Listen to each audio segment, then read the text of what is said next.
నమస్తే BCN news కి స్వాగతం. నా పేరు నీలిమ. ముందుగా ముఖ్యాంశాలు. ప్రజాప్రభుత్వం ఏర్పడి ఏడాది పూర్తయిన సందర్భంగా జనసేన కేంద్ర కార్యాలయంలో వేడుకలు. దీపాలు వెలిగించి బాణాసంచా కాల్చి సంబరాలు చేసుకున్న జన సైనికులు. కూటమి ప్రభుత్వం అధికారంలోకి వచ్చి ఏడాది పూర్తయినా ఇంతవరకు ఎన్నికల్లో ఇచ్చిన హామీలు నెరవేర్చలేదు. చెవిలో పువ్వులు పెట్టుకుని మాజీ మంత్రి రోజా వినూత్న నిరసన.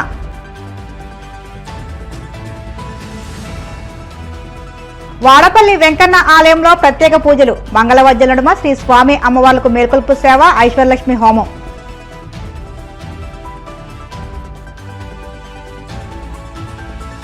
ఆర్సీబీ తొలి ఐపీఎల్ టైటిల్ సంబరాల్లో తీవ్ర విషాదం.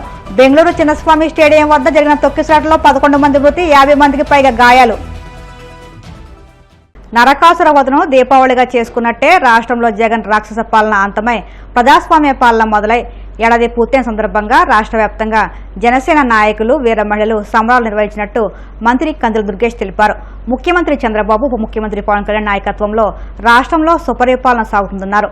2024 సార్వత్రిక ఎన్నికల్లో కూటమి ఘన విజయం సాధించి బుధవారానికి ఏడాది పూర్తయిన సందర్భంగా మంగళగిరిలోని జనసేన కేంద్ర కార్యాలయంలో ఘనంగా వేడుకలు నిర్వహించారు. వీర మహిళలు రంగవల్లు తీర్చిదిద్దారు. సాయంత్రం కార్యాలయం ముందు దీపాలు వెలిగించి బాణాసంచా కాల్చారు.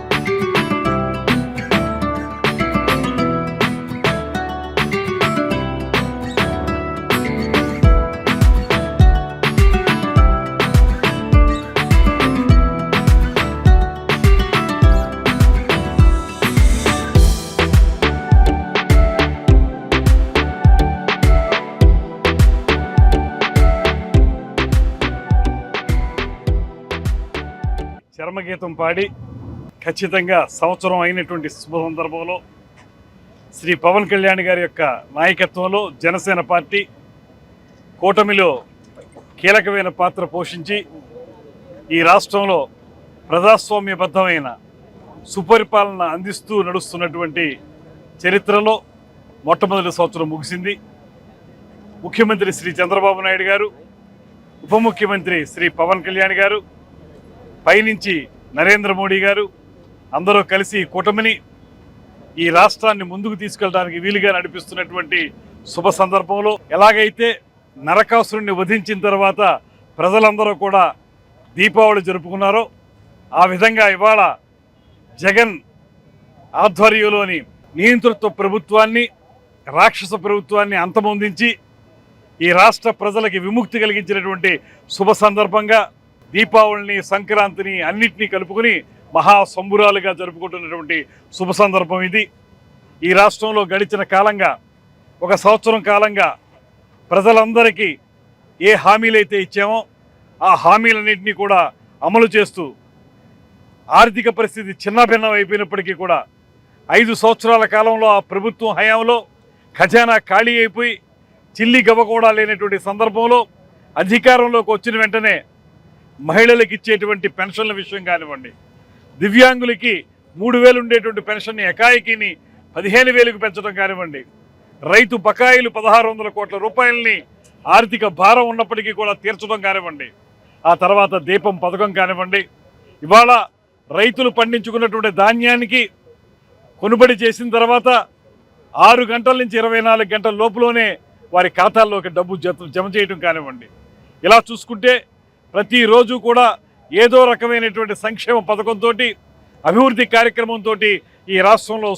సుపరిపాలన జరుగుతున్నటువంటి శుభ సందర్భాన్ని అందరికీ గుర్తు చేస్తూ, అదేవిధంగా ఏదైతే మేము ఉచిత బస్సు అని చెప్పామో, తల్లికి వందనం కార్యక్రమం చెప్పామో అవన్నీ కూడా త్వరలోనే ప్రారంభించుకుంటున్నటువంటి ఆనందకరమైన క్షణాలు ఇవి. వాటన్నింటినీ కూడా ప్రారంభిస్తాం. తద్వారా ఈ రాష్ట్ర ప్రజలందరికీ ఇప్పుడే దీపావళి జరుపుకునే విధంగా, ఇప్పుడే సంక్రాంతి జరుపుకునే విధంగా కార్యక్రమాలని నిర్వహించడంతో పాటు ప్రధానంగా ఒక రాక్షస ప్రభుత్వాన్ని ఇంటికి సాగనంపాం. ఈ రాష్ట్రంలో ముఖ్యమంత్రిగా ఎంతో కాలం పనిచేసినటువంటి చంద్రబాబు నాయుడు గారిని సైతం 53 రోజుల పాటు జైల్లో పెట్టినటువంటి నియంతృత్వ విధానాన్ని కూడా చూసాం. అటువంటి నియంతృత్వ ప్రభుత్వానికి చరమగీతం పాడడానికి మా నాయకుడు శ్రీ పవన్ కళ్యాణ్ గారు చూపించిన చొరవ కానీ, ఆయన ఈ కూటమి ఏర్పడడానికి చేసినటువంటి కృషి కానీ, ఇవన్నింటినీ దృష్టిలో పెట్టుకుని ఇవాళ జనసేన పార్టీ శ్రేణులందరం కూటమిలో ఉన్నటువంటి ఇతర పార్టీలతో కలిసి ప్రతి చోట రాష్ట్రంలో ప్రతి గ్రామంలో ప్రతి పట్టణంలో కూడా పూర్తి స్థాయిలో ఈ సంబరాలను జరుపుకుంటా ఉన్నాం. దీని ద్వారా ఒకటే చెప్తా ఉన్నాం, సంవత్సర కాలంగా మీకు సుపరిపాలన అందించాం.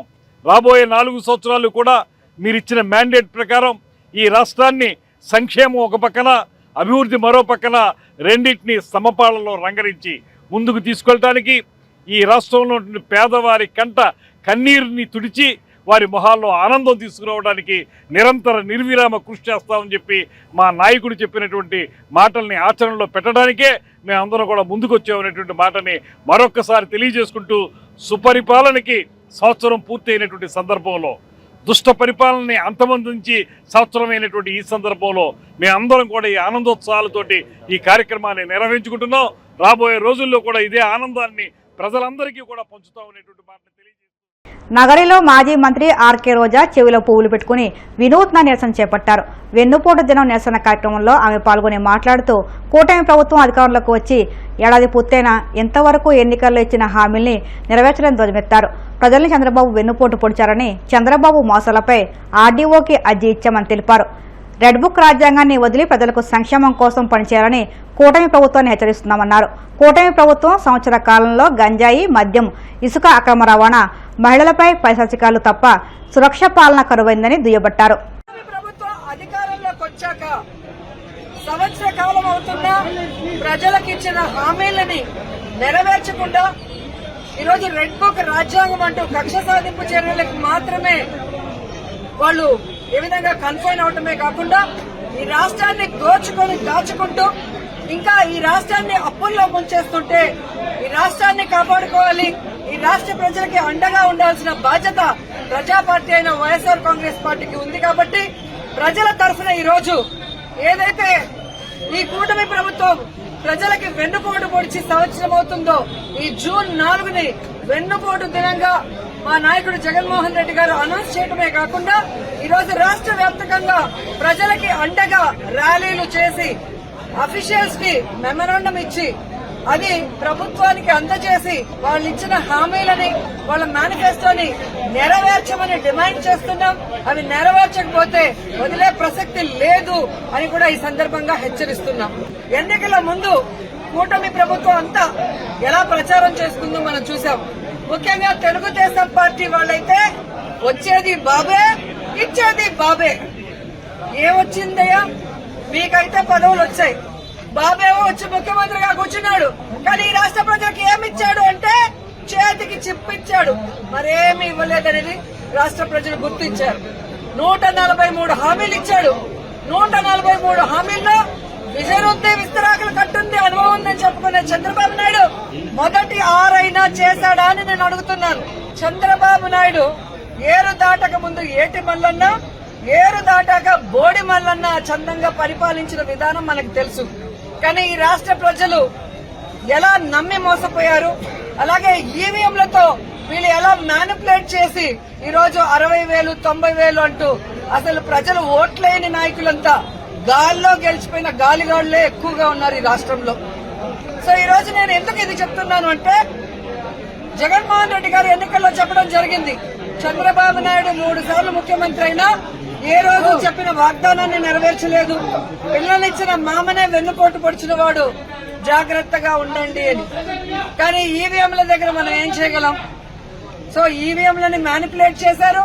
కొన్ని చోట్ల అమాయకమైన ప్రజలు, రైతులు, మహిళలు కూడా జగన్ గారే ఇచ్చినప్పుడు చంద్రబాబు నాయుడు, లోకేష్, పవన్ కళ్యాణ్ ఇస్తారేమో, పవన్ కళ్యాణ్ చెప్పిన మాటలు నమ్మి చాలా మంది ఓట్లు వేయడం కూడా జరిగింది. కానీ ఈ రోజు చూస్తే సూపర్ 6 చేస్తామన్న చంద్రబాబు నాయుడు సూపర్ 6 చేశాడా అని అడుగుతున్నాను. అన్నిటికీ వెన్నుపోటు పొడిచింది నిజం కాదా అని అడుగుతున్నా. ఈ రోజు తల్లికి వందనం ఇస్తానన్నాడు, కానీ ఇవ్వకుండా వెన్నుపోటు పొడిచాడు. రైతుకు అన్నదాత ఇస్తా అన్నాడు, ఇవ్వకుండా వెన్నుపోటు పొడిచాడు. జాబ్ క్యాలెండర్ ఇస్తా అన్నాడు, ఇవ్వకుండా వెన్నుపోటు పొడిచాడు. ఉద్యోగం ఇస్తా ఇవ్వని వాళ్ళకి నిరుద్యోగ భృతి ఇస్తా అన్నాడు, ఇవ్వకుండా వెన్నుపోటు పొడిచాడు. అలాగే అధికారులకి ఐఆర్ ఇస్తాను, డిఏ ఇస్తాను అని చెప్పాడు, కానీ ఈ రోజు ఇవ్వకుండా ఎలా వెన్నుపోటు పొడిచారో మనం చూసాం. మహిళలకైతే ఉచిత బస్సు ఇస్తాను, పొద్దు నుంచి సాయంత్రం వరకు ఫ్రీగా తిరుక్కోవచ్చు అని చెప్పారు, కానీ ఇవ్వకుండా ఎలా వెన్నుపోటు పొడిచారో మీరందరూ కూడా కళ్ళారా చూశారు. ఈ రోజు ఒక్కరికి కూడా ఒక సెంటు భూమి గాని ఒక ఇల్లు గాని కట్టించకుండా ఎలా వెన్నుపోటు పొడిచాడో మీరందరూ కూడా కళ్ళారా చూస్తున్నారు. సో వెన్నుపోటు అంటే చంద్రబాబు నాయుడు అంటే వెన్నుపోటు. ఇది ఈ రోజు ప్రజలు తెలుసుకున్నారు, వాళ్ళకి జరిగిన నష్టాన్ని వాళ్ళు తెలుసుకున్నారు. ఎప్పుడెప్పుడు ఎన్నికలు పెడితే జగన్మోహన్ రెడ్డి గారికి ఓటేసి మళ్లీ ముఖ్యమంత్రిని చేసుకోవాలని ఎదురు చూస్తున్నారన్న దాంట్లో ఎటువంటి అతిశయోక్తి లేదని కూడా తెలియజేసుకుంటున్నారు. కోనసీమ తిరుమలగా వర్ధిల్లుతున్న వాడపల్లి శ్రీ వెంకటేశ్వర స్వామి ఆలయంలో గురువారం ప్రత్యేక పూజలు వైభవంగా నిర్వహించారు. మంగళవాద్య నడుమ శ్రీ స్వామి అమ్మవార్లకు మేల్కొల్పు సేవ నిర్వహించిన అనంతరం ఐశ్వర్యలక్ష్మి హోమం జరిపించారు. అర్చకులు శ్రీ స్వామి అమ్మవార్ల వసంత మండపంలో అష్టోత్తర పూజలు నిర్వహించగా ప్రత్యేక అలంకారంలో ఉన్న స్వామిని దర్శించుకుని భక్తులు తరించిపోయారు.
రాయల్ ఛాలెంజర్స్ బెంగళూరు జట్టు తొలిసారి ఐపీఎల్ ట్రోఫీ గెలిచిన ఆనందం అభిమానులకు తీరని దుఃఖాన్ని మిగిల్చింది.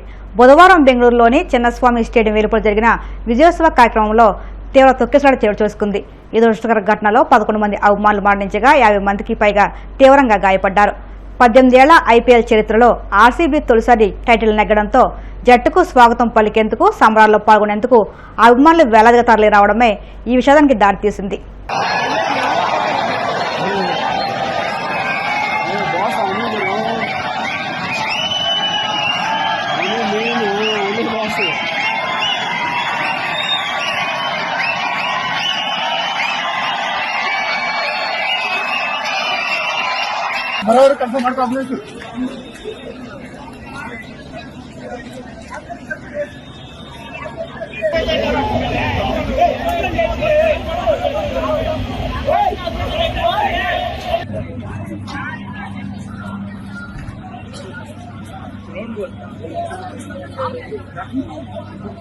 ఇప్పుడు కాసేపు ప్రకటనలు.